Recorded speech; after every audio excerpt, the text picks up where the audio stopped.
Alrighty, welcome everyone. I'm Teeaboo and I am here for Chainsaw Man, episode 3. Chainsaws, man, freedom, man, and friends, man. Now, story man? Story man. Here's me in the past if I decide to put any of it in. Things are looking pretty good for our boy Denji. He's got 2 friends, and one enemy dude who's gonna be his best friend, but he doesn't know that yet, but we do. She's got 3 friends, and 2 of them have boobs. That's 4 boobs. 4 of them. Maybe more. He thought he was never gonna meet anybody and also gonna die in a dumpster. This is a market improvement. However, story? Where's the story? So, episode 3 is here. We've done character introduction, cast introduction. What's the story? Hit me with it, Fujimoto. Hit me with it, Chainsaw Man Production Committee. This is the thing to do. Where's the story? And that's our story. So while I'm making the thumbnail, I'll tell you a little story of my own. I was going to buy a chainsaw for a bit where I wielded the chainsaw on camera. Don't worry, it was like a little one, only 18 inches long or something, electric plug-in, and, fully capable of removing a limb from either a tree or a human. So, mildly dangerous. It popped up at the local thrift store, which I've been electric unicycling over to every couple of days for a variety of reasons. One of the reasons is that there are a number of girls who go and or work there who are very cute and fun to talk to. Another reason is they have a bunch of stuff, and sometimes their stock changes frequently, and if you don't get there and see what has changed, it's going to get purchased. And sometimes I find really nice and cool things there. I found a fully adjustable bed that is now my bed for $50. It's like one of the movie uppy downy bed things. Yeah, it's great. It was $50. I'm happy with it. My motorcycle pants, which are on the floor over there, I got for steel, and they're gonna save my knees and keep me from losing my knees. So I like going to the thrift store. It's fun. But anyway, I went and there was a chainsaw, and it's been sitting there for a few days, and I have been thinking for a week that I was gonna go and buy it. So I went on Wednesday, which is their sale day, when everything gets a flat markdown, so that the $30 that they were charging for the chainsaw would be a little bit less and more worth it, and it was gone. Somebody had already purchased it. So unless I can find another deal on a chainsaw, the idea of having an intro of me just whipping a chainsaw around and potentially cutting off a limb on camera accidentally and having to go to the emergency room, which sounds fucking rad, punk, man. Stick it to the man, bro, by chopping your own arm off accidentally.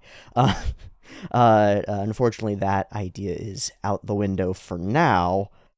It was saddening. I wanted the chainsaw for the bit, and then also it would have been useful in general because we have a bunch of firewood that does kind of need to be chopped up, and it's too wet, it's too green for my friend to do it with his axe, which he insists on continuing to do despite having hit, or maybe because he hit himself in the foot with the axe about a year ago, and so had to go back and reconquer that dragon or whatnot. Speaking of dragons, people are gonna hate that this is in the intro, but I gotta mention some of my bits, and we're still only on 4 minutes in, and that's perfectly fine for me at this moment. Speaking of dragons, I had a thought that's probably not that interesting to a lot of you, but it's very interesting to me. Those of you who've been following the channel for a while know that we work in this sort of idea space where things are representative, icons have meaning, and symbols have meaning. And one of the things that we've talked about relatively frequently is the idea of dragons, of monsters that are out there, of big scary things that have gold and treasure and are pretty interesting for those reasons because they're kind of a narrative constant in human stories all over the place. And there are some interesting theories about why that might be. Dragons are seen by some as a snake, cat, bird, all the things that eat monkeys and little people and stuff. Um, which makes a lot of sense to me. And then I think it's really useful to uh, iconographize or symbolize elements or aspects of your life as objects or enemies, symbols, things like that. And snakes and dragons are a very potent one that is very strongly useful if you use it. If you point at a group of people, for example, and say, those people are snakes, that's not going to go well. Those people, if other people believe you, those people are going to die. So you can use that to manipulate yourself by imagining that your enemies are dragons. So, for example, your anxiety, maybe, right? Like these idea enemies, these things that affect your real life, your career, or the systems of oppression and power that prevent you from moving forward in your career, for example, or whatever you might think of as a thing that needs to be changed or different in the world. Those are dragons. They're the unknown personified, monsterified, and then lodged into a very human set of stories that are mostly built to indicate that while terribly dangerous, these creatures often are the gatekeepers of the road to wealth, success, sex, romance, power, fame, joy, all those things. Those things are on the other side of the dragon. Okay, so we've very quickly, in the most broad brushstrokes, ideated this or presented this landscape of what dragons have meant on the channel and to me in most ways.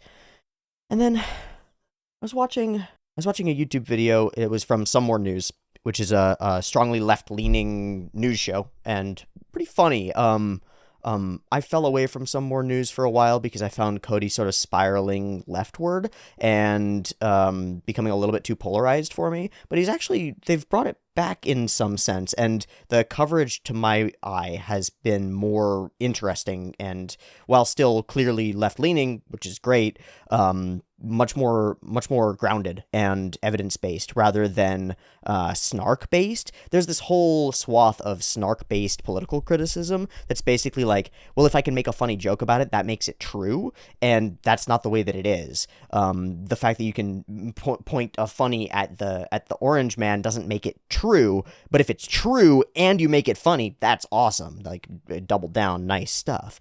Does that make sense? I hope that makes sense. Anyway, I was watching Some More News video, and he just, like, was listing a bunch of things. He was listing a bunch of wealthy individuals as part of a joke, and, like, billionaires, plantation owners, this, that goddamn dragon sitting on a pile of gold, and just kept going, and I stopped the video, and I went, because my whole brain re-clicked into place, and it was like, oh, the fucking punk anti-establishment vision for going out and defeating dragons isn't the one that I've presented to you, as useful as it is. That one's really useful in a couple of ways. One, as using symbolic metaphor to orient yourself toward attacking or moving toward the difficult things in your life by symbolizing them as enemies that you have to fight who guard the treasure that you need. That's one perspective. It's also the perspective of, like, go out into the unknown where the dragons are, because out there is where all the treasure is, probably. So seek out the unknown and the difficulty and go exploring out there, which is a really useful paradigm as well. But how about this one? There's a lot of wealth outside of your society. Like, you can go and find new things, pioneer, explore, manifest your destiny, whatever. I don't really care that much. Just try not to destroy too many rainforests while you do it. Please, we have a bad history of doing that. I don't mind human expansion or growth. I'm actually for it. I like us. We're pretty cool. Trees are also pretty cool, but we make art and also can live with trees, and that would be okay. You get where I'm going, I hope. There's a lot of wealth out there, but there's also an immense amount of wealth and good things and all sorts of stuff that's tied up by corruption and greedy fat dragons sitting on their piles of gold. You know, Bitcoin whales, billionaires who aren't actually using that for anything, hedge funds that aren't just pensions, or are being used to fuel the gigantic wallets of the managers of those hedge pension funds at the risk and detriment of the large portions of the population, or the monopoly corporations that have an inordinate amount of control of our infrastructure and the important things that make our country run and our other countries run and the whole world sort of run, not just the financial institutions, but all the institutions, the healthcare ones and the government ones and the private corporate ones. Some of those are great, and some of them are fat fucking dragons being greedy misers. And there's a really reasonable argument to be made that a form of a heroic journey that you can aspire to is going and taking down the fucking fat dragons that are right in your backyard, right in your society. You don't have to go outside into the unknown. You just have to look around. Where are they? The mafia's still there. The criminal actions of corporations are continuous. You could fight those. And I could fight those, and any of us could fight those. And if that were what you were inspired to do, and you did it effectively, you could have a really powerful impact on the whole of society, because all the hoarded wealth would be semi-redistributed. Like we could do that.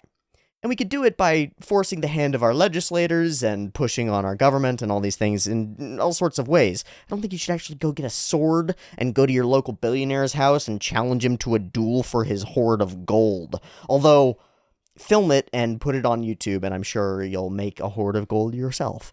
Because that's hilarious. I think if somebody showed up at Zuck's place with a sword, they'd get some views and probably assassinated. Anyway, this is just a spiel. I'm putting it here in Cyberpunk in Chainsaw Man. I'm putting it here in Chainsaw Man because it's got this element of underdog, outsider, marginalized, gaining power from the systems that should be empowered, like the protective services, the police force, the whatever this secret agency that they actually are for fighting devils is. So there might be analogs to that in our real world, and they might be corrupt too. And we've talked about the idea that potentially Mr. Swords Guy is actually a corrupt part of the infrastructure himself, which is maybe where our story is going, which is maybe why I'm talking about this, you see. Gets a little bit of power and responsibility, and might have the ability, given that he did it in the first action that he took as Chainsaw Man, might have the ability to take down some of the slithering tentacles of corrupt and greedy institutions and criminal organizations that have woven their way into the fabric of our complacent societies, and utilize the normal needs and desires and dreams of the population in order to fuel their greedy, centralizing force powers. You know, like the zombie devil that we killed in the first episode, which was immediately taking down Denji's primary direct oppressor and all his friends. Right? It's kind of a fat dragon, in a way. You see? You see what I mean?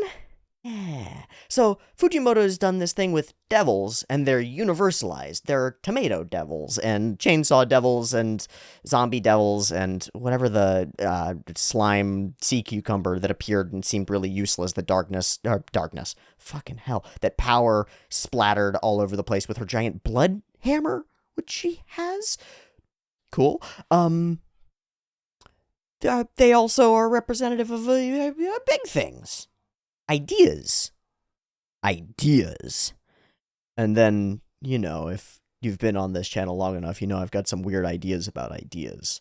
Jungian style. I think they're alive and alien. I don't mean like they came from another world. I just mean that they're plainly different than we are, but they are living. Like an idea is an amalgam of humans utilizing it. It's it's weird. It lives on its own, and it spreads, and it requires fuel, and it consumes people, and they're strange. Ideas are weird. And it seems like Fujimoto has represented things as devils, and that's pretty cool.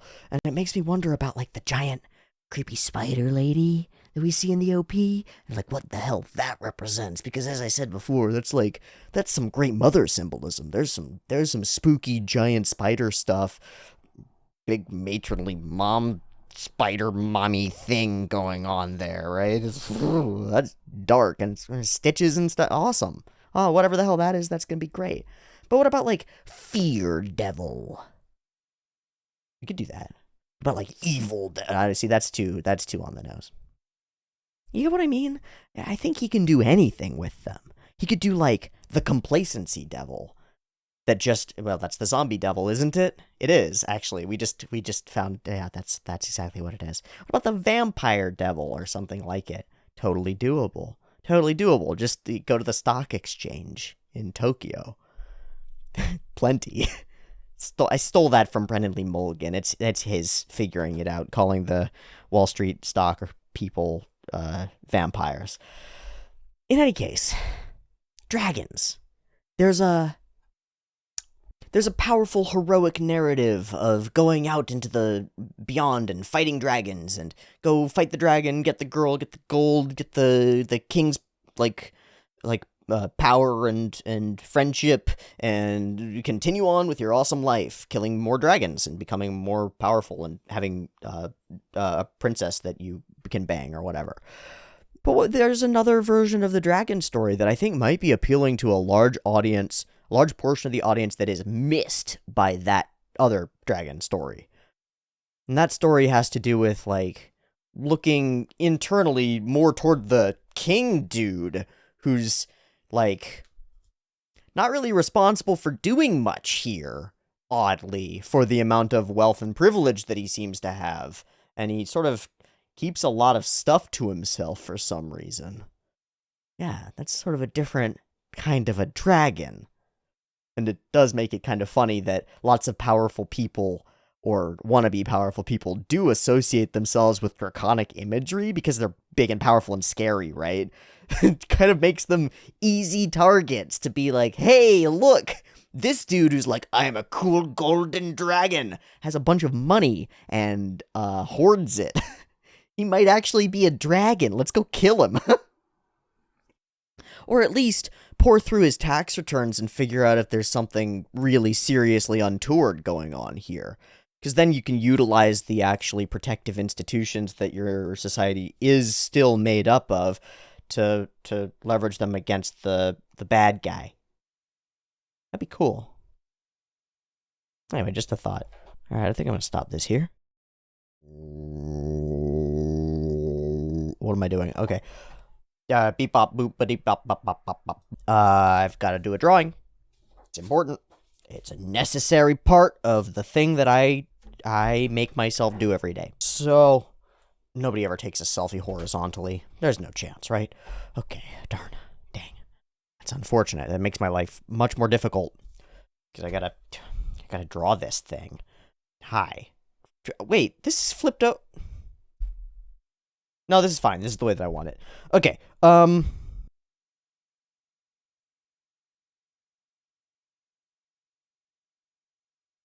think that's right.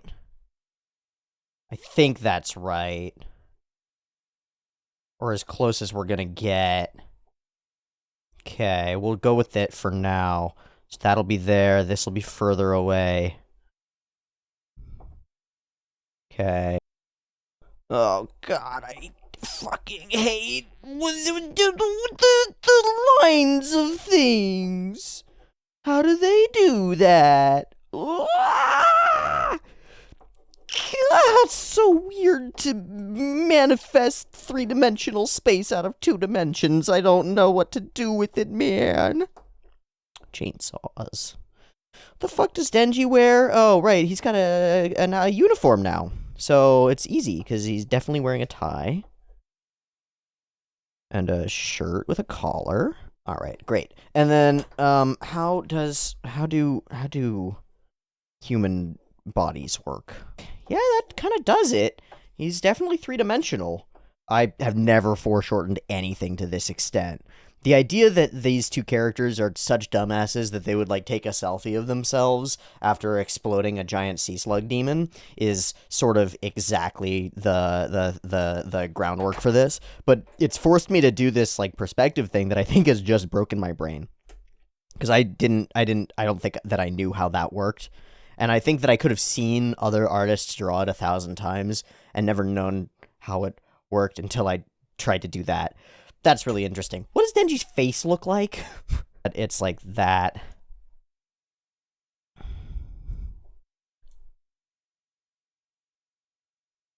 Yeah. And then he's much more narrow than I've drawn him, like so, but that's okay, because he's got the spiral of his hair is here.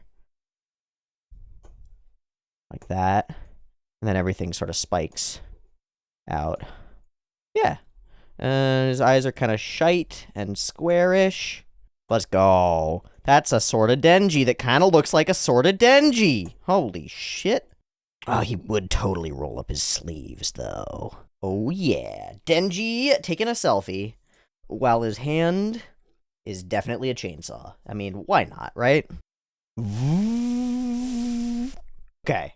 And now the hard part. There's this goop blob over here. Doesn't matter. They're not actually going to take a good picture of the goop blob. That's not what they're actually doing.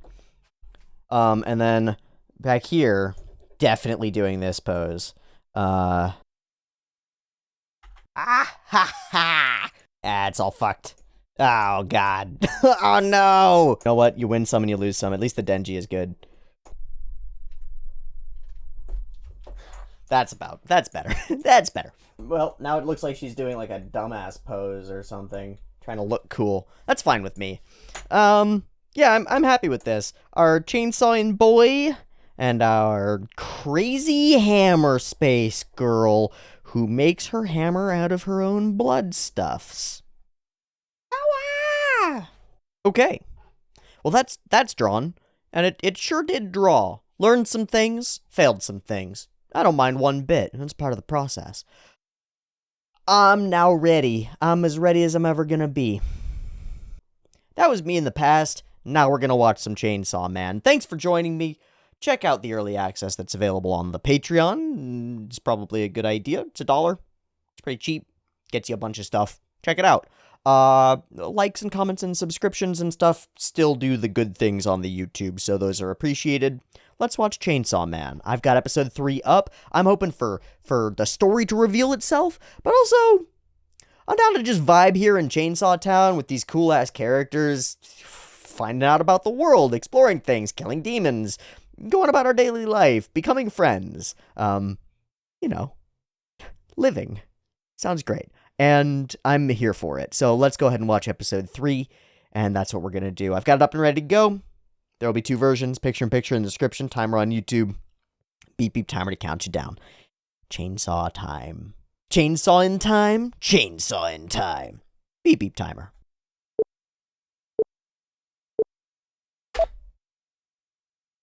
So, right where we left off. Kapow! The sea slug has exploded. Ah, the cleanup. The aftermath. Ah, hiya.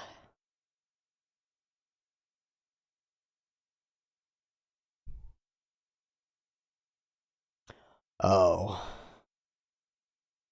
Oh. Hmm. Hmm? Huh? Oh.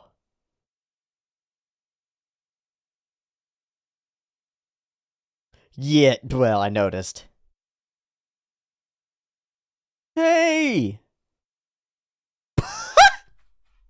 The weakest. The weakest lie!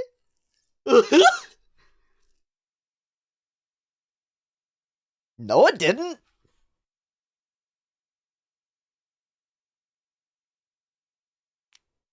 They're gonna be such good friends.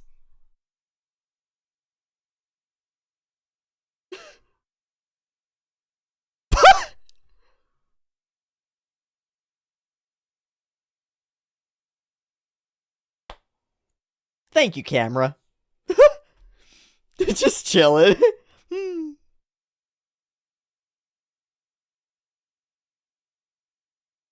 She's so damn unshakably calm.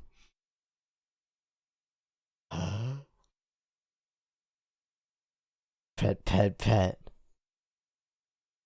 Uh-huh.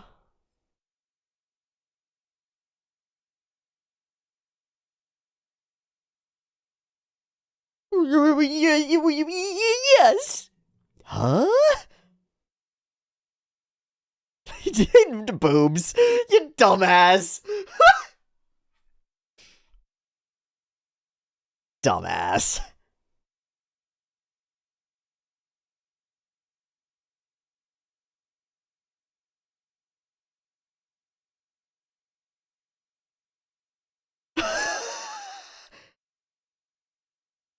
Yeah, yeah. Ding dong. Oh, don't eat that. Don't eat that.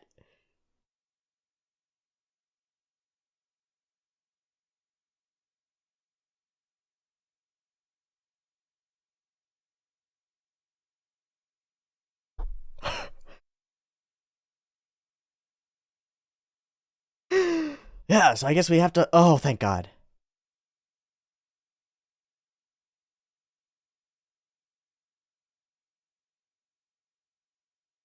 Because they're also cold blooded killers?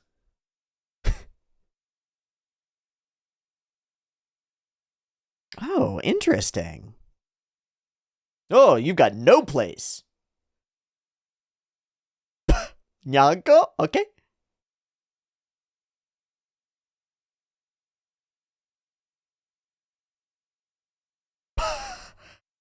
This is your noble quest? Alright, what devil? Even work with humans. Oh, no, actually, this is a bonding time, man. But a dog, though. You fucking idiot. You had the opportunity to bond.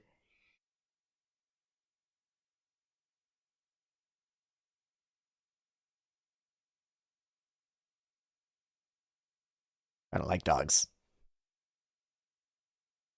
I'll let you touch my boot.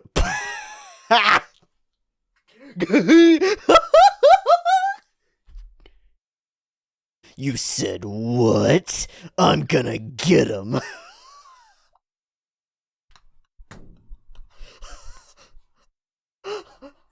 Ah. You've engaged my noble spirit in order to touch your titties. Amazing. We're just gonna push the joke. I actually think that's exactly right on. That's great.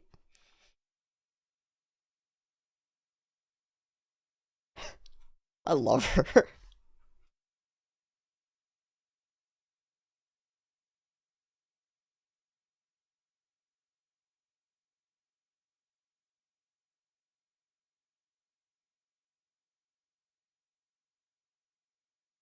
Ah, that does make more sense now.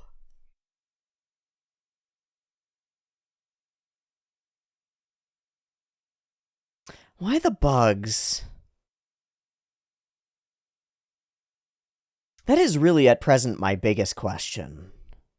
Is what's with the bugs in Makima?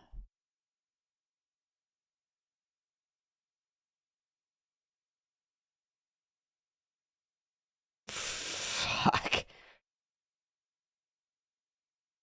And what is that he gets consumed into?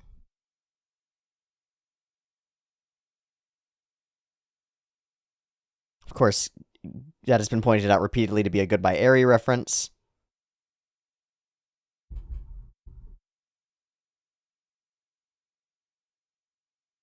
Chainsaws, man.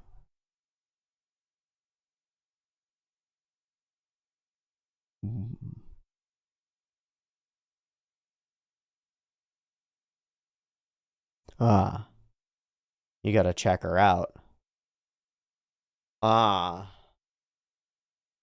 So this is like it's mutualistic, right? Give something, get something, give something, get something. Power lines. Jeez. Yoisho. I bet that was a panel. Why? Oh.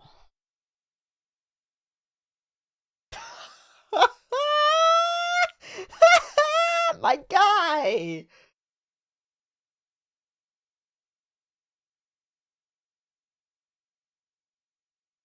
Because I'll touch boobs.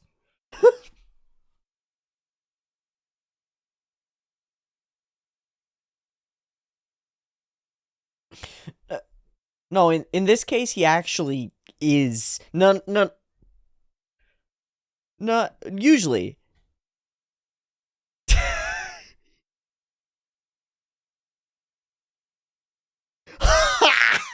He's learning. He's learning. That's awesome. You manipulative little brat. You, so, you little sneaky ass. What a sneaky ass. Oh. Bigger politics. The story that I asked for. That tracks.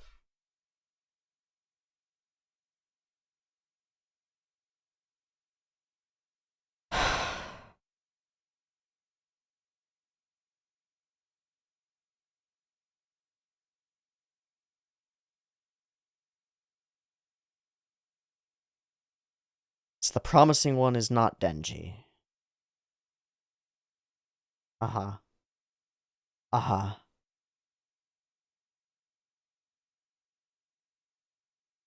Blank blank with Ava lighting.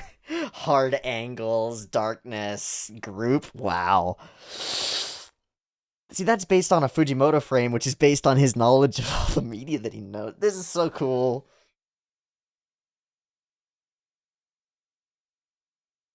Dude, have you seen him turn into chainsaws? He turns into chainsaws. It's crazy.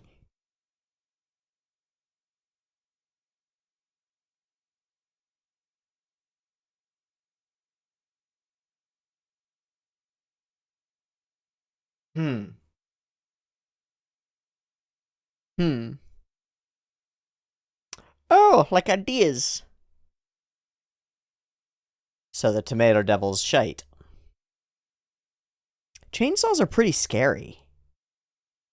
Cars are pretty scary. Blood is pretty scary too.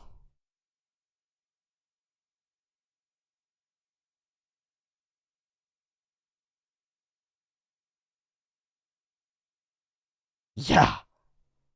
Huge lineage of horror. Fear. Well, chainsaws are dirty and loud and dangerous. And he doesn't set titties.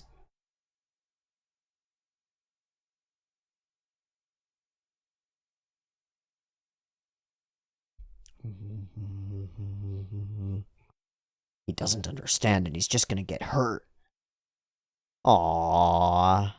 So now maybe he'll grow to understand as we come into a devil fight here. Unless Power is actually playing him. Which is possible.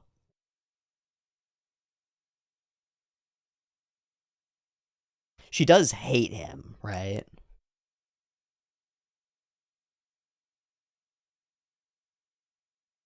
And humans in general. Uh.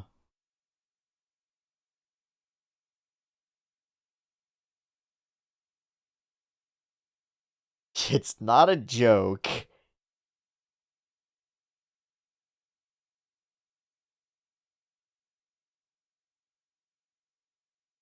Why hasn't he showed himself? Weird. She's gonna try to kill you. She's gonna try to kill you. Oh, just saying stuff. Whatever. Oh, Power.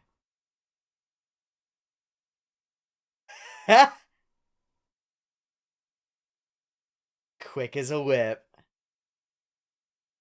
Uh-huh. Awesome. You fucked up, though, Power. She's gonna drag his body away, huh? Try to hide him. You fucked up, Power.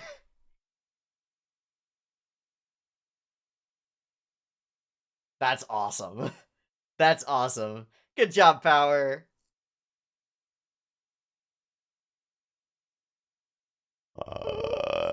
She's trading him for Meowie. So it's more complicated. Bat. Devil. That's a big devil. That's not a human doggy. Doggy dog. Buddy bud, that ain't a human. He's big. Whoa.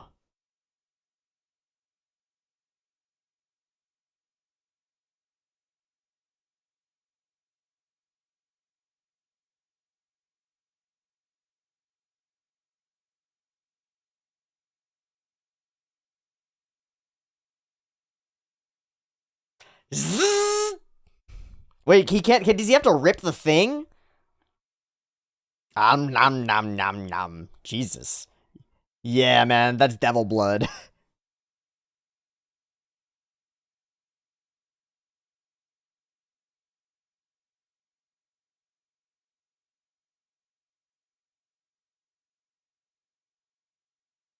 Seems like it worked. So, can I have my cat back? Is that the idea?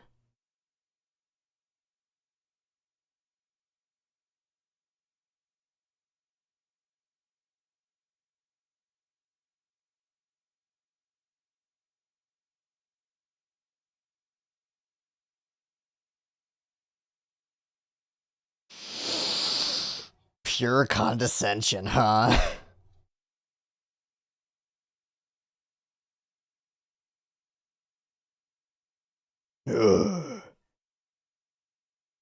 Humans. The hatred.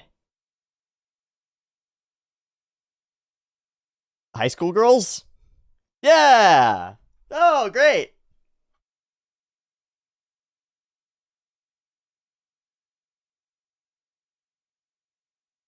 You already ate it.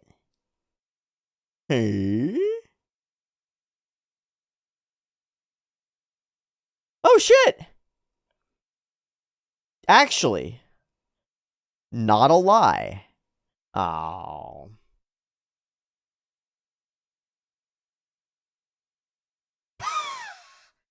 Yeah, humans are so foolish. Oh my god, Power. Oh, Power.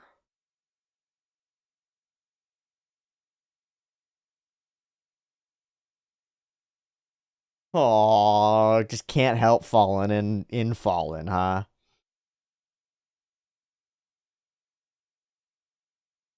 Oh. Oh my god, Power. Jesus.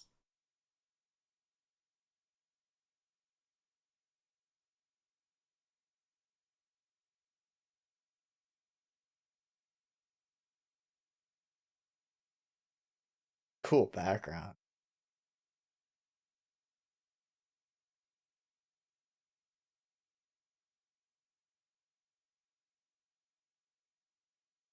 Oh, yoink.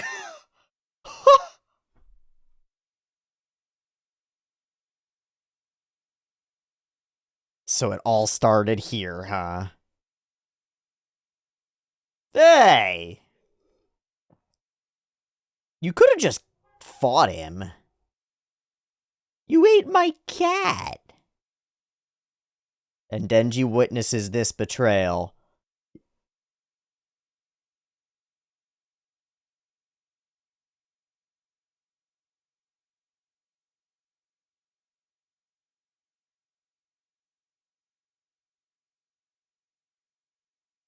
Yeah. Oh. Okay. Yeah. That's not a human, dumbass.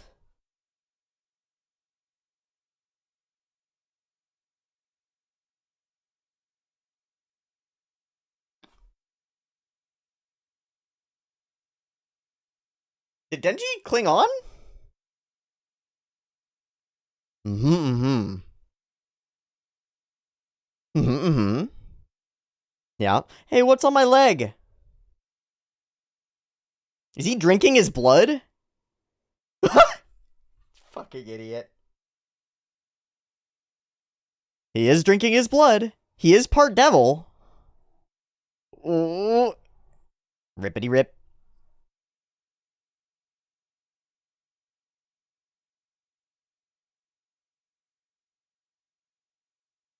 Hmm. So despite betrayal, we can generate empathy for power. That's awesome. Oh.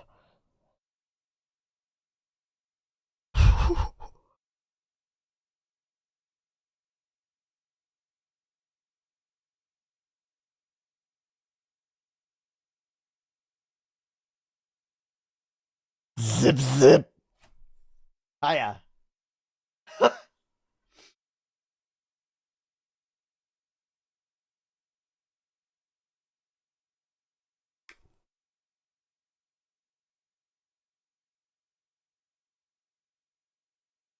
Oh, are we gonna land here?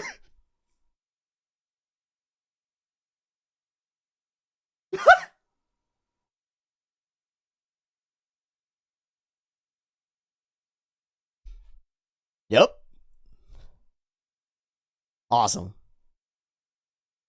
Doubles. Go and get. What are you?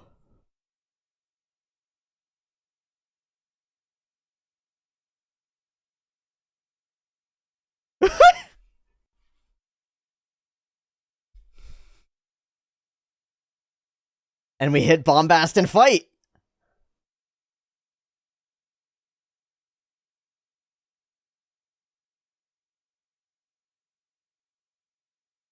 Oh, wow.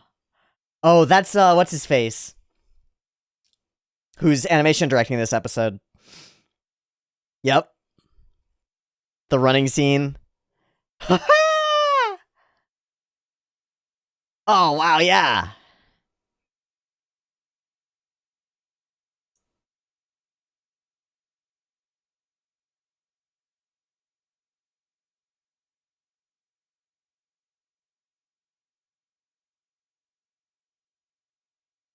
This is our first real fight, huh?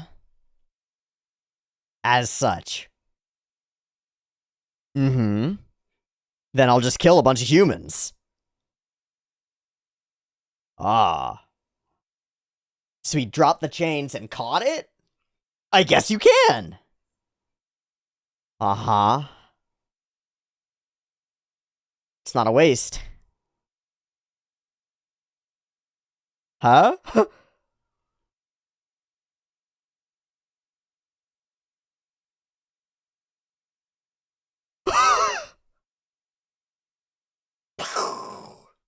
Oh, boy.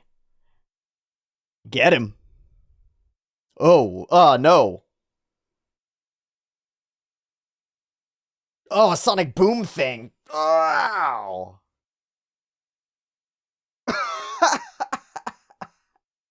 Wow. Well, saved his life anyway. Oh.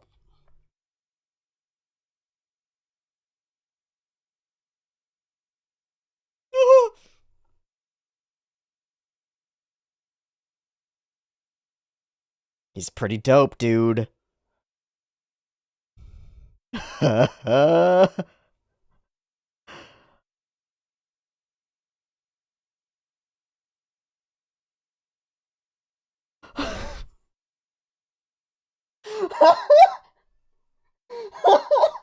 knew that's where this was going.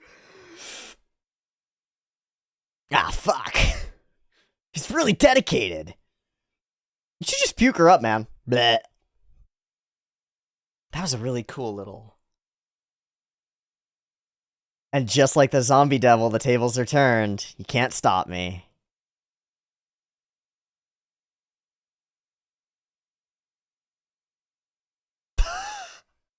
No Nomu fight here. No need.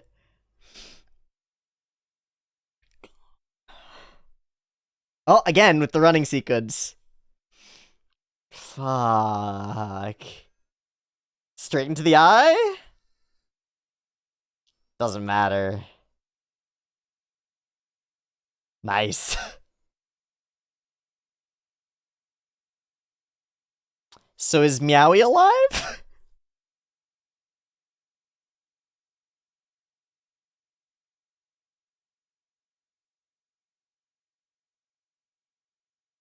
I guess we don't get to find out. We do get another OP, though, because, of course. And looks like we're gonna tell some story.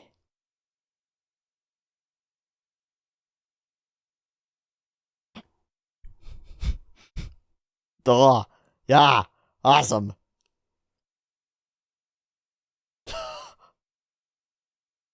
Oh, wow. The aesthetic sensibilities of this...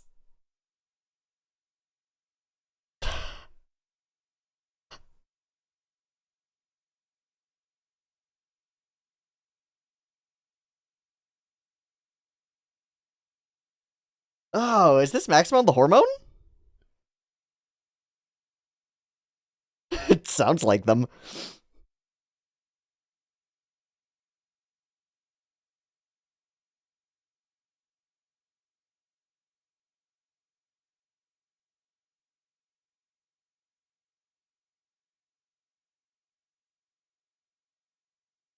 I don't think so.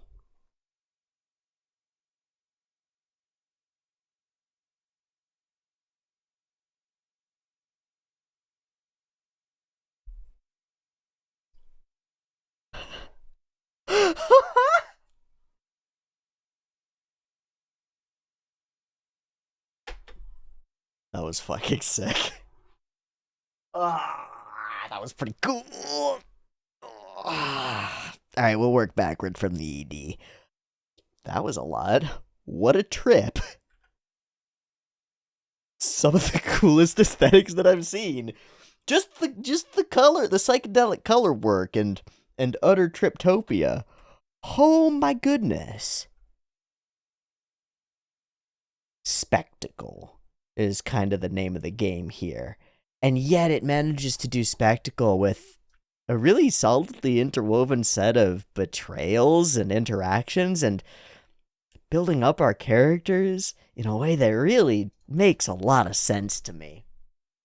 Again and continuously, the subtlety of facial expressions and character interactions elevate the show immensely. But the show's already pretty high up there, just on the strength of the framing. Just on the strength of the framing and the shot composition. The show's already up there. So let's run through it quickly, because we've got a set of spectacular shots all the way through this episode. And it's like, it's combo framing, where it's partly Fujimoto and it's partly Mappa. And it's partly, at least when we hit the action sequences, what's his name? Hironori Tanaka, who's got a start on some of the precures and has a tendency for those sort of bombastic, fast-running sequences, which we get a couple of, and are in that realm. Goodness gracious, just the framing and shot composition is amazing. And then it's bolstered by the characters feeling real. And this deep focus on eyes in a way that's highly expressive, really high quality and attention paid to the shine and texture of our characters' eyes, all of which are distinct, of course, right? Makima has very distinct multi-ringed eyes that may have something to do with whatever's going on with her. Power has her very distinct sort of cross-shaped, bubbly-shaped eyes. Our eyes are all unique, and we focus on them a lot, and we focused on them here on Bat Demon as well. His eye is the last thing we see of him before he turns into a pile of goo, you know? Eyes are windows to the soul, as we say, and it continues to prove itself true, whether that's in animation or in film. Makima's subtle expressions are amazing. Our indignance and being pissed off about this circumstance, partly at power specifically, partly at the unfairness of the whole thing, partly it's all just a mix, but really we're driving a wedge between them and we show it in their interactions. It's awesome. It's awesome. Makima's whole presence is this pure calm, and really she does channel a lot of Caesar Milan, a lot of Dog Whisperer here, and she does treat them like she's a master and owner. And we see that it really works on power. Whatever's happened between them in the past, Denji's like interested in Makima sexually and is willing to follow her carrot wise, but whatever's gone on between Makima and Power like really does not deny Makima. And it's super interesting. She immediately shuts down.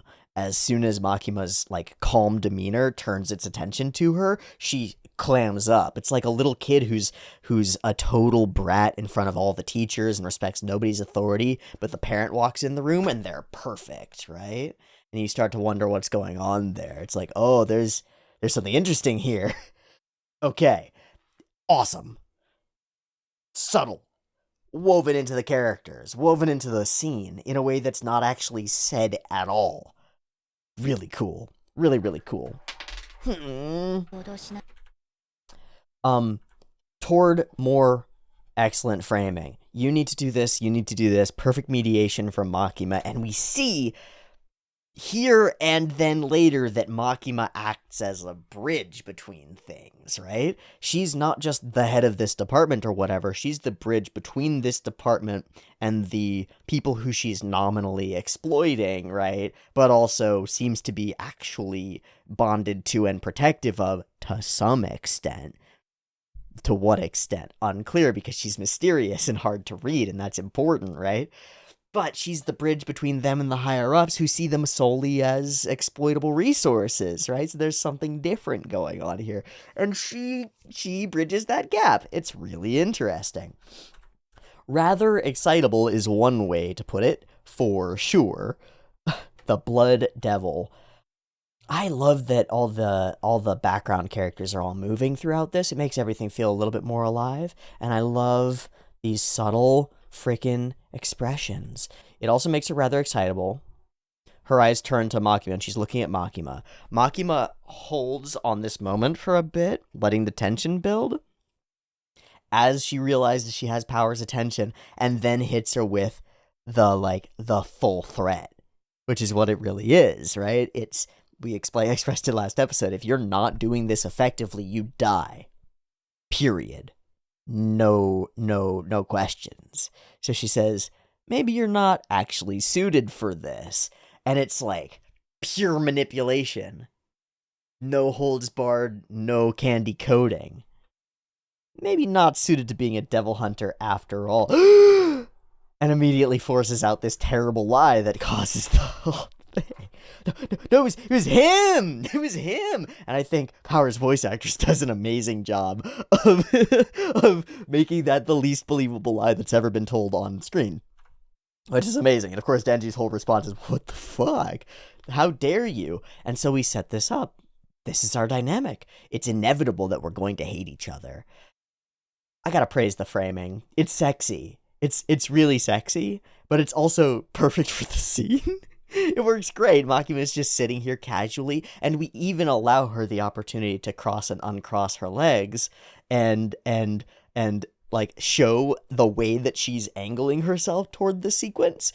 She's watching, observing, and kind of set off from it, like outside of it, not letting herself get caught up in it at all, just observing, dealing with the mediation, letting it come through.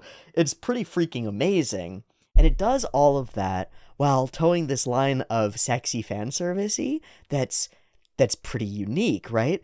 There's something inevitably sexy about a well-proportioned woman in a pencil skirt, right? Inevitably sexy. But there's something very different about this scene than there would be if we were on the other side of her, for example. First off, if we were on the other side of her, we wouldn't be framing the other characters properly in frame, right? but we'd be sacrificing that in order to upskirt her. And that's what, like, half of anime directors would do. And manga artists would do for a scene like this, is, like, take the opportunity to show some skin. And yet we managed to walk a line here where it's still sexy and not fucking weird and doesn't sacrifice the actual framing and composition of the scene and actually contributes to it. But it's cool, man. It's cool, man. It's like every time that the camera zooms into titties over the course of the entire episode is Denji explicitly looking at titties, and you can read his mind when he does it. You can actually see the thought that goes through his head. And every time we do it, I'll tell you what it was. Can you settle down for a minute? And there's something, like, genuinely threatening about the shadows on Makima here in a way that there wasn't in the previous scene. She's calm, and she's letting this go, and she's not worried at all. But there's real threat from this mommy dom. I mean, goddamn. Ugh. Can you settle down for a minute? Good girl power. I'm not gonna play this petty blame game. Figure it out, the both of you. And Power affirms, right? And Denji's like, what the fuck is going on here? And then you can see across his one brain cell floats the revelation, which is, you know, maybe if I ever want a chance of touching her titties, I should go along with this. And then we go to this scene, where we try to bridge the gap. So Power just stares at tasty things, which she apparently can't afford. The cat's such a good introduction, because it does feel like she's going to eat it. She's unpredictable. But instead it turns into a really smooth way of creating some interesting story beats and generating some real backstory and empathy for Power. Power's not a very good liar, so she only tells, like, a quarter of a lie, really, right? Yeah, she tells, like, a quarter of a lie. And it's a dumb lie, too. But it's a lie that's built in innate distrust and total hatred in all these interesting ways. So let's go through this scene, because this is where it all gets set up, and I think it's amazing. Soda's drinking only dreams, and this is his attempt to start reaching out to her. I guess if my selfish desires are going to keep being fulfilled, then we have to work together, is basically what he says. And then we turn to find her petting the cat as he's trying to convince her not to lie to him, which of course won't happen after this episode. But in doing so, she opens up a little bit and reveals her connection with cats.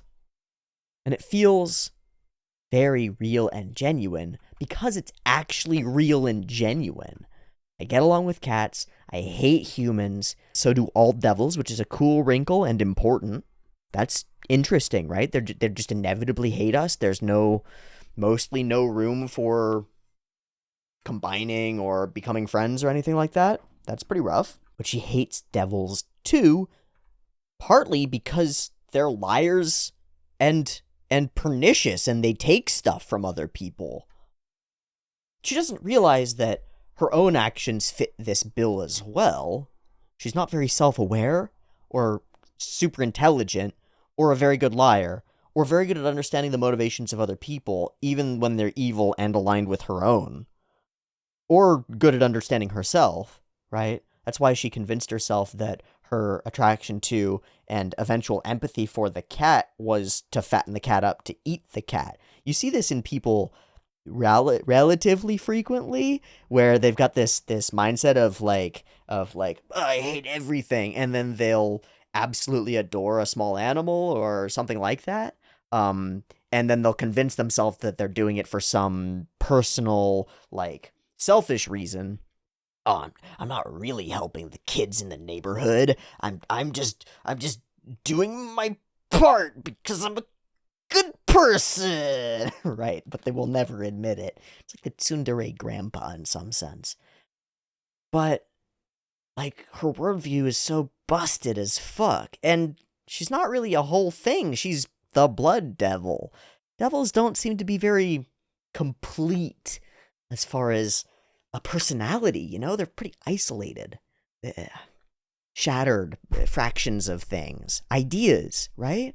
Like a single idea of blood made flesh and manifest. And that's pretty weird. It's not like a whole person. So we gain this empathy for her, kidnap my pet Meowie, and this should be, well, she does look up to see how he reacts to that. Nani? I cannot give up hope. And there's this dutiful nobility to the way that Power speaks that layers in her sort of childish, like, ha ha ha, I'm so great, self-aggrandizing, megalomaniacal attitude that's built into her, that seems to be kind of built into a lot of the devils. Maybe it's because they're each a incomplete idea. They're like, I'm all that there is in the world because I'm bats, and I'm all of bats, and I'm awesome. But in general, they're just like really selfish so far. So I'd do anything to get Meowie back from that devil. Even work with humans. Well, I know what it feels like to do anything for something. I, too, have a grand duty. A mission, you might say. A crucial quest that I am on. And I will not rest until it is fulfilled. And so are my hands with titties. It must. God damn it, Denji. So, I think this is what people have been talking about in the comments when they say that a lot of people are really dismissive of Denji's character because he seems like he's just a one-shot gag. He's like, titties, please, right? I don't think that's weird. I don't think that's weird. From my own experience, lived experience, anecdotal, and the anecdotal experiences of the men and boys who I know and have known over my life, we will spend years with an obsession like this. And then, after fulfilling the obsession, continue to spend the rest of our lives on the obsession. Like, it doesn't go away. and people will, like, move across the country to hook up with a long-distance girlfriend. Like, this is not crazy. To organize your entire life on getting some is, actually normal. It's like really normal, and a large section of the population, especially when they're adolescents, are driven entirely by the quest for pussy. It's not crazy. How do I put this? Because I don't remember the exact studies that were done. It's clear that psychologically a large portion of the reason that young people, male and female, do anything, go anywhere, go to concerts, baseball games, festivals, pumpkin patches, is to, the gym, the park, is to hopefully maybe meet somebody that they're attracted to. It's not an insignificant part of the reason that are like motivation for life. There's a reason that Freud, wrong about a lot of things, called the life force the libido, and that's also the sex force in a lot of ways. It's like the same thing. The inspiration of sexuality causing humans to do stuff is like half of why we do stuff. So, yeah, it's pretty thin for a character if he just is stuck in like, God, I'd really like to fuck a girl for a long time. But it's not that strange. It's not strange at all. It's like universal. It's like universal. Especially, exponentially more so, the longer you've been without sex, or if you've never had it in the first place. Because it's not like the craziest, most amazing thing in all of the world ever. It's it's pretty great, but, it's fine, right? It's cool. Nobody's head's exploding because they have sex or touch boobs, but they think it will, and you build this up in your brain for, 10 years, or 15 years, or 20 years, or say you're 30 years of the whole of society telling you that that's the normal thing to do, and dreaming about it. And yeah, Denji didn't have a computer, but if he did, he'd be jerking off to all the porn too, and building up this really robust set of systems that drives him toward this thing. It's not surprising at all to me. It's straight up realistic. I think it's straight up realistic how obsessed Denji is with boobs, and also a silly gag. And I like it a lot. Now, if it doesn't evolve at all, then it's kind of useless. And I think that the evolution that should happen is the one that I think is pretty common amongst real living humans, which is that given that there's a large population of women out there who have breasts, and some of them like them being touched, you'll probably find one who's attracted enough to you to let that happen. Maybe even enjoy it. How great. And then you'll find out that, well, that was pretty fun. But okay, I can put that to the side as a side quest that would be really great to re-fulfill often. That'd be cool. But I don't need to orient my entire life around it. It's not on that level. The mystique of it sort of evaporates, and you can actually focus on the real world a little bit. But when you don't get any, when you never can approach the altar and actually see behind the curtain, it's all mystique, it's all smoke and mirrors, and it all seems very mysterious and interesting. And then the illusion is never shattered. And if the illusion is never shattered, then you live in an illusion forever. And the illusion is boobs are the most important thing in the world. And they're great, but they're not the most important thing in most people's world. And you're not going to figure that out until you touch them. So I think this is totally realistic, and it makes perfect sense to me. Power has one brain cell, and she uses it mostly to lie. Denji has one brain cell, and he uses it to acquire titties. Excellent. These are children, and that makes sense. Fucking idiot. I knew we wouldn't be able to see eye to eye. But he does think it through and realize, yes, a dog, I'd get it. And she gives him the proposition. Slightly manipulative, but not really. Get the meowie back. I'll let you touch the titties. Also, she's a fiend, so she's a devil that's possessing a dead body, right? Technically? Right? So it's not technically Blood Demon's body. It's power, which is the semi-fusion embodied form of Blood Demon inside a person, right? So it's not her body. There's some weird shit there. So dead titties? I don't know, man. I love Denji's expression here. I'll let you touch my I never even thought of that. You ding dong. And I think that the gag of him going immediately noble and getting, I'll go kill that demon. I'll never let a demon live. Yeah, man. Dutiful. Noble. On a quest. Oh. The OP continues to be enjoyable. Beginning the lies. And he's focused. The pitiful attempt at self-consolation is pretty cool. She actually hasn't seen his powers at all and doesn't know that he is really like a devil inside of a person. Right? She's just treating him like he's a dumbass human who's supposed to have power over her or manage her or something. Ridiculous, right? Not what I want.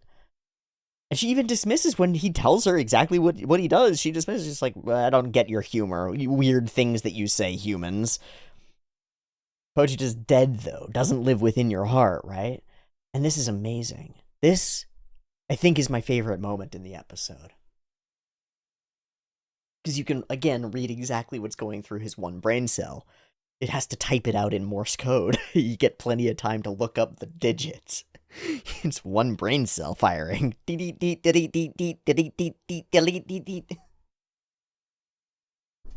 what goes through his brain is really simple. Man, ow. That was a really mean thing that she just said. Pojito really does live on inside me. It's like, that's actually how this thing works. He's inside me. It's real, and I turn into chainsaws when I let him out. So she's wrong, and I should probably stand up for myself and fight this one, because she's being really mean and condescending. But, if I want to get a chance to actually fondle the boobies, maybe I shouldn't say any of that. And so, yes, probably right. Yeah, totally. Look at that shit. Everything was okay? Now we're leaning away from each other and everything's fucking awkward. Oh, that's so good. Awesome. Awesome. What happened in the US? Which hardliners on what front in the USSR? Devils for military purposes makes me think guy in a military uniform with swords for hands could be cool. I love how old, grizzled, wrinkly, and salaryman-y, all these, and Japanese politician-y, honestly, these Japanese politicians look. They're freaking great. This is such a great caricature of a big row of assholes who totally don't have the well-being of their population in mind. It just reads perfectly, doesn't it? Awesome. All of the angles and framing throughout this sequence are great because there are immense power dynamics in play, right? And so they loom large on their large desk over Makima. They carry the frame this way and angle down toward her. And then once we cut to the wider shots of the actual frame, there's all the window angle lighting. It always reads as Evangelion to me. Although it's classic diagonal lighting, it always reads as Evangelion to me, because Evangelion's the place where I think it's used most effectively, most often. And that shines through here. Keep Japan's enemies limited to just the devils, so let's not fight the other countries, I think. So how goes dog training? One that seems promising, and one that seems interesting. I don't know if she means power as the promising one. I'm just not sure. Okay, I'm editing, and I think at present I am convinced that Makima is intentionally throwing Denji and Power together, hoping that one of them will kill the other. This is a test. She knows Power. She knows Power really well. She knows exactly what Power will do here. She probably knows about Meowie. She probably knows Power's game. And so, this is all aimed really at Denji. Power is promising. Denji is interesting. So she takes a known quantity and uses it to determine or derive an unknown quantity, and uses her multi-ringed, highly analytical eyes to figure out what's really going on. It's the same scene as her sitting there watching them argue with each other, but what she's really doing there is deciding that yes, my plans will work, this will go properly. I think. What is this? Power, Fiend, Devil, Hunter from the 4th Special, Anti-Devil, blah, blah, blah, blah, blah. Human, Civilian, Devil, Hunter. Oh, this is the incident where they took one from a civilian devil hunter. So that's the incident that they're looking at. Okay, cool. And then here's our shot that I think is really cool. It's really cool. It's really cool. It does a couple of things. The light of the peering eye of the government is peering down at Makima.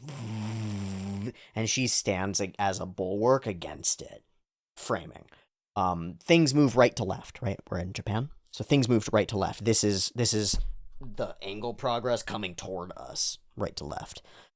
It's also a giant weight dropped on top of us, because we read top to bottom. So all the darkness weighs on Makima, and she, at the narrowest part of the pillar, stands and holds it up. So she's standing there, again, as I said before, in the middle of things, at the place where there are collisions. at the place where men and chainsaws collide, or men and devils. And that is truly what she does, right? She's mediating between devil society and human society in some ways, or at least these individual devils who can work with them. That's freaking cool. That's just all in this shot, and you have to impose a lot of it from the context, from what you already know about the show, to read it that way. You wouldn't be able to get that reading by just having this shot and no context at all. But you could get some pieces of it, and you know that it was actually organized this way because of those pieces, subconsciously or consciously, by the creators of the show and the manga, which I'm sure has a scene that looks like this. So it's reasonable to read it that way, whether it's intended or not, and it's freaking good reading. It's good stuff to read. It's really cool. We have this totally still, completely static shot of Makima not responding at all. Specifically, when they tell her, remember, don't get too attached. We're supposed to make use of these people. She full deadpans them. And that's a narrative trick, right? We as an audience don't actually know whether we should trust Makima that much. And this keeps that behind the mysterious smoke and mirrors where it's intriguing. Like the titties, if you never touch them or never find out what's really at the core of Makima's heart, then there's always this question. Is she kind? Is she on our side? Or is she just strategic? And a good dog whisperer? Is she a good master or just a good master? That's a real question. It's a real question, and it's fucking interesting that we managed to build it out of nothingness. That's what we build it out of, is smoke. Ah, it's good. That's juicy. It's juicy stuff. And so is this conversation here. And it's really, really potent stuff and important stuff, theologically, metaphysically, for the nature of our world. And I have to put in the whole dumb intro that I did where I talked about ideas and stuff as conscious entities, because that's what we're at here, man. It's the amount of psychological impact that people have toward a thing. Their fear toward it specifically turns it into a devil. This is a common trope. The Greek gods are ideals and ideas made manifest, anthropomorphized into creatures that generally take their power base from the number of people who worship them. The whole cosmology of most Dungeons and Dragons worlds is built on the same principle. More worshippers, more strength of faith means stronger gods with better powers that they can use. So, why not the most potent of human emotions, fear? What if that could just manifest things at nexi of power and generate real physical objects that carry out the power that's instilled in them by our own sacrifices of power to them, in almost like a social contract kind of way? We grant the idea of bats power, and therefore the idea of bats has power over us. If we were all Batman and faced our bat fears and embodied them and became bats and talked really like where is she? Then the bat demon devil would probably be like this big and cute. But instead, we're terrified of fucking vampires and bats and shit because they're dark and kind of gross looking, and we built a bunch of mythologies around them.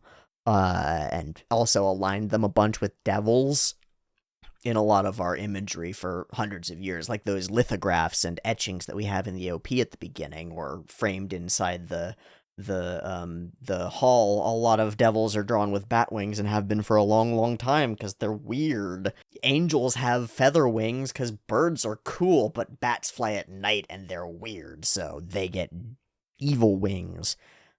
That's freaking cool. Of course the coffee devil would suck. Of course the blood devil would be powerful. And of course, chainsaws are a bit of a modern invention. They're like, not that new, but they're kinda new. They're pretty punk. They're pretty scary. Pretty powerful. People respect a chainsaw. It's got a lot to it. So then I have another question for you.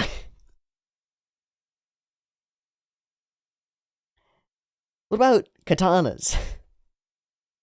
You know, traditional Japanese form of sword manufacture, deeply associated with wealth, power, but also individualism and the switch of that to the Ronin, deeply associated with codes and laws via Bushido and similar systems, but also feudalism and corruption in some sense, but also tradition and passing things down, but also really effective weapons of killing, like killing people.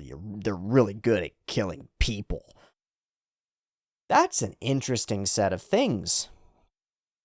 Which one's more powerful in the Japanese consciousness? The katana devil or the chainsaw devil? Oh, they kind of are the same thing, just one's another generation of the other one, and he's his dad. I knew it. No, I don't know. I don't know if he's his dad, but it would track. It does have that sort of generational element to it. Duh, it's so freaking cool. Fujimoto wrote a cool power system in a Quirkiverse. Right? We're in a Quirkiverse. People got different powers and stuff, sort of. Weirdly. Different ways. But also the devils are the ones who have their quirks, right? Each of them gets a quirk that's a relation to some particular thing. That's so cool. And they're actually an embodiment of the idea. It's, that's so cool. Yeah, I think the car devil would be strong. He is the chainsaw devil. And of course, it's Aki, right? Thinks he's not dedicated, man. He doesn't have a thing that he wants. And so we turn, after all of this setup, to the actual sequence where we find out how all of these things play out. 1. Does Denji have a thing that he wants hard enough to be a useful devil hunter that can be led along by that thing? Yes. Is that thing stupid? Yes. Will he do it anyway? Yes. 2. How are we going to shake out this power relationship with power? Because this is a power dynamic situation with her, and she has underestimated Denji significantly, and has done the lying thing in order to fix the lying thing, and the selfish thing in order to fix the selfish thing. And when that all comes together, how will a human react to that when betrayed by someone who themselves has been betrayed in the process and is really only passing on their pain out of a lack of self-awareness, an inability to feel deep empathy for others, and generally having only one brain cell to rub against nothing? And that sets up our story. It asks all the questions, and then it frames out a circumstance where we can find out the answers to them. Walkity, walkity, walk.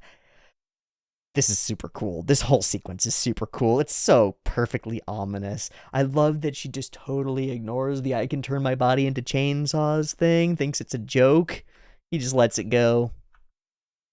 And then he starts figuring out that there are some weird things. And then, of course, she says, "Oh, the story I told you," because she's so confident that her lies will just keep going through, that he's just a dumbass who will follow her around. She's figured out his button to push, and she knows that he'll follow. And she's right. And she's right. But of course, we hold, and then we act. And it's the eyes that swivel first. Eyes, swivel, bam. Freaking cool. I think really freaking cool. Fuck. Yeah, you're a fool. You'd do anything for tits, huh? And into the house we go. And then we find out how much of it's a lie. And the answer is almost none of it. Again, it's like a quarter lie. She does want to get Meowie back. Like, I thought once we got into this circumstance, what we might actually reveal is Power's actually just working for this bigger devil. And there was no cat. And this was all just a scam because she can. But that's not it. It's only like a quarter of a lie. And she lied about like the least important parts of it in a really silly way. But it's all because she doesn't trust Denji and doesn't understand his power, right? Doesn't understand his actual abilities. and dismisses them as they're walking here. If she trusted Denji, or were capable of trust in general, or knew what his powers were, she could just say, okay, the devil is in that house. He's the Bat Devil. He's big. He's missing an arm. I told him I'd bring him a human, so that you're going to pretend to be the human that I bring him. Okay? And then we'll just do this together. And then I don't have to clonk you on the head or anything. We'll just do this together, and we'll scam this guy, all right? We're going to go in. I'm going to drag you in and say, look, I brought you a human. And he's going to go, ha ha, yummy. And he'll try to eat you. And when he tries to eat you, you turn into chainsaws and cut him to pieces. It'll be great. That would have been a super, super helpful, really fast way to solve this problem. But she can't do that, right? Like, she can't. She could never believe that Denji would be useful. Could never believe that he would believe her, really. Could never believe that asking for help would work. Crazy. So we've got damaged people acting in damaged ways to damage other people because of their own damage, right? Excellent. Excellent. I think the Bat Demon is super imposing and really spooky. All the darkness in the eyes and the eyes. Whoa. And even when we bring it out of the shadow and into the light, it doesn't get, like, less scary, I don't think. And that's a real risk that a real risk is that big monsters look cartoony. They look flat and, like, one-colory and cartoony in anime. It's hard to do big monsters that actually look scary and not like cartoons. And framing is a lot of it. And size and scale is a lot of it. And I think we nail all that down. And then creepy, goopy bits and fuzzy parts and a lot of focus on the evil eyes and the big teeth. And yeah, all that jazz. It's freaking awesome. So he squeezes out some of his blood and is pissed about being, how dare it be so disgusting. I guess I'll have to eat some children in order to get the taste out of my mouth. And so Power is left in this spotlight, just sort of waiting to get Meowie back. Believing childishly that if she gives her lunch money to the bully, they'll stop bullying her. Right?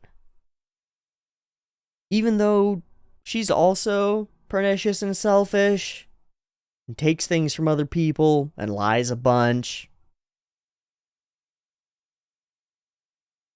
Still, she can't even really realize that she's doing the same thing, or that it'll be done to her. You want to be friends with him? That voice echoes in Denji's mind. And Power, with pure condescension. You actually believed. You wanted to believe in that people would be good? Pathetic. Pathetic. And now a real evil has been unleashed on the city. And again, it's all this focus on the eyes. So, our trade? No. No. Betrayed. And that's the face that we get.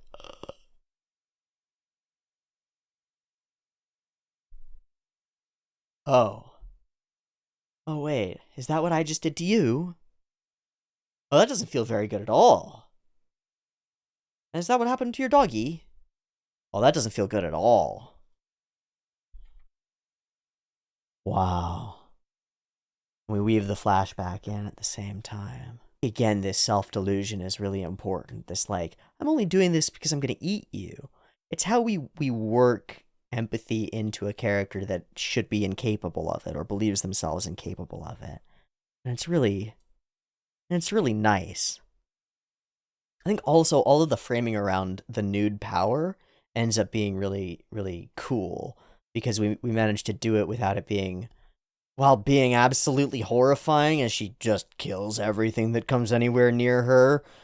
It also ends up being really subtle and allows us this sweet journey of bonding with the cat until yoink, and suddenly, because of their own needs and pain, somebody hurts you, and on we go. Oh. So she turns and says she knows how it feels, and then just lets herself be taken. Oh, fuck it. No struggle. Ow. And then in the same way, in some way, in the same way that she can't, like, admit empathizing with the cat at that point, can now. He doesn't admit empathizing with power, really, and then leans, of course, on the give me back my titties thing in order to become angry, right? But what's really going on? What's really going on is that voice echoing in the back of his head that's like, you want to be friends with them, but all they'll do is lie to you and betray you. He sees this hope, this potential, because of the reason that she lied, you know? To lie to somebody is one thing, but to do it for actually selfless reasons, because you're stupid and broken and don't know how to ask for what you need, is just pitiful and deserving of actual pity and compassion. And he feels that toward her. And so he acts. He drinks his blood, has this moment of realization, of memory. I know what it feels like to lose the person that I care about, the thing that I care about, that I'm bonded to. I know what it feels like. I know that feeling. And so, because I've felt that feeling, can I take that feeling and project it onto this other person? Not my rage at being lied to or my indignance at being conned, because this is fucked, but can I take the actual circumstance behind it and put it into a framework that makes sense? Because that's what makes the most impact. We can deal with being treated poorly if we understand why and how it happened, especially if it, like, makes sense. He puts it into a framework where it makes sense. This woman is distraught. I wonder how she feels. I wonder how she has felt for however long this cat has been in confinement. Probably not great. That's fucked up. She had her Meowie kidnapped. That's the same. I wonder how she felt. It's the same. And so, again, in a moment of connection and compassion, he turns into the thing that separates things. And our action sequence kicks into gear. And it's freaking awesome. From flying around, slicing bits and bobs out of this bat, as we fall and plummet to Earth, into this building, which is a great, very filmic scene, to zzz, and I'm gonna take those titties. Our ability to launch into speed, like that, is fucking rad. Okay, I just want to see it again. So cool. Our city streets and debris, people everywhere, collateral damage, total. I like it. The animation really kicks into gear, and it's excellent, I think. And this sets up our big hallway, our big walkway for our running scene, which then is going to be what's-his-face. Oh, no, it sets up for this, which is also super cool. And this actually might be Hironori Tanaka, sorry. It might be him as well, given his work on big monsters and Pretty Cure and some of the dynamics of the action sequences that happen there. If you want cool monster fights, there's one in every episode of Pretty Cure. They're usually pretty good, and they're usually directed by and animated by top-tier animators in the industry, so great place to look for those sorts of things, and where Tanaka got his start, so it's quite possible that this is him. I don't know. Either way, it's gorgeous. This sliding sequence is awesome and really compelling. I love how his blades cut into the ground, and I love the sparks going. It's like, it's cool. It's just cool. And then this becomes so whippy in this running sequence that I think this is definitely Tanaka's actual hand for this sequence. He loses his form a little bit, almost DMCB-esque, and becomes fluid and warpy and smeary. I really like this. It's also semi-onesie. Yeah. It's chaotic, and like he can't even control his own momentum. It's cool. I also love the contrast of the shirt and tie and pants with the insane chainsaws and stuff. It's opposites combined in a really nice contrast way. This is a cool set of fight scenes, man. Punching through the smoke. Cutting through the smoke is cool, and then the bat. Foof. I love that. It reminds me of some like One Punch Man moments. Fa! Go, go, go, go. Super cool. And the whole time he's trying to protect people. And then, of course, the whole time he's like, I'm not actually trying to protect people, while he continues protecting people, which is interesting. Such power! But you're so small! How? Finds out he can... Yeah, he's playing without even knowing his own powers. And for our finale, a big stand up above. A statement of indignance. I've been through so much shit, and you're keeping me from the one thing that I want. And then slicey slice, slice, slice, choppity chop, chop, chop. Shing, shing, straight through. And our fight's over, and so is our episode, without any aftermath at all. Just a cool moment standing in a rain of blood.